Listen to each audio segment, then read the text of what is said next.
I see their frustration every day. I feel their frustration.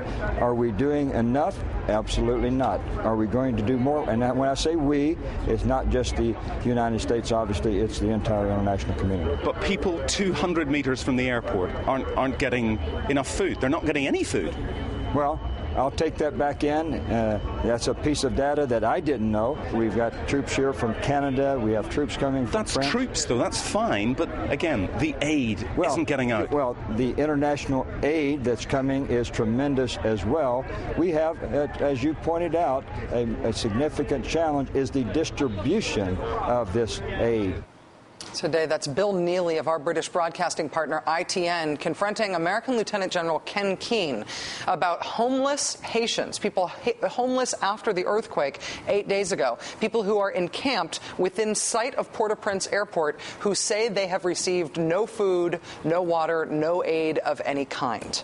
As the distribution problems and the crises in Haiti continues, there are continuing to be some bright spots to be able to report in terms of the relief effort, but obviously things are not getting everywhere they need to be. We can report now that the American hospital ship, the USNS Comfort, finally dropped anchor near Port-au-Prince and began taking on patients.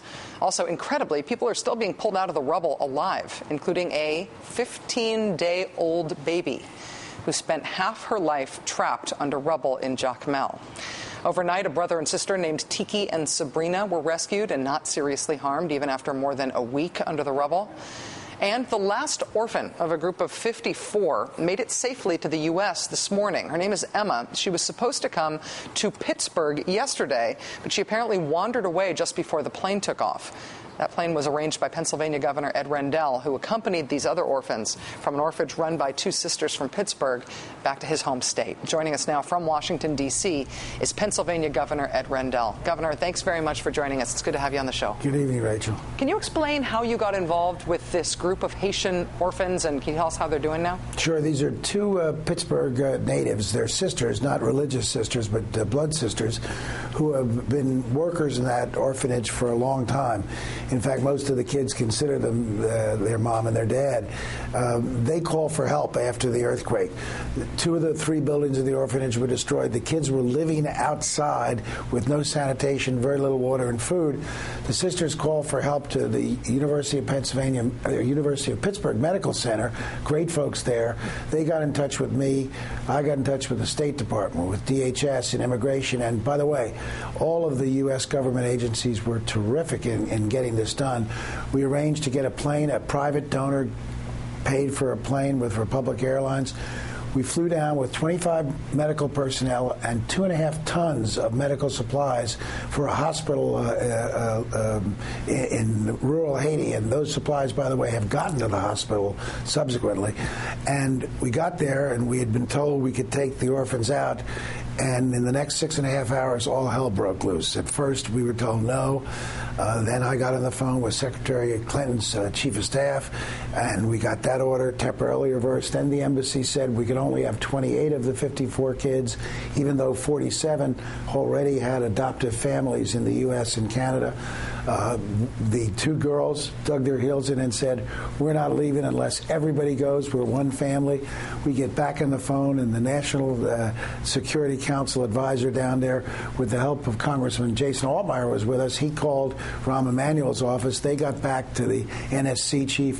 Finally, he tells us everyone can go, all 54. Well, that was good news, except our plane had to leave without us because you're only allowed a limited time on the tarmac because so many planes are trying to get in. We had no plane. I went to a young major by the name of Miller down there, and I said, Major, what are we going to do? He said, don't worry, Governor, I'll get you a plane. And in an hour and 3/4, 53, we thought it was 54, 53 young Haitians, half of whom are below 3 years of age, 25 medical workers, myself and a few others. We were strapped into a C-17, and you know how big that is? These kids had never been on an airplane before. The C-17 made an incredible amount of noise. None of these kids cried. None of them got upset, and we were winging our way. It was only as we were about to take off, we did one last count and found that Emma wasn't there.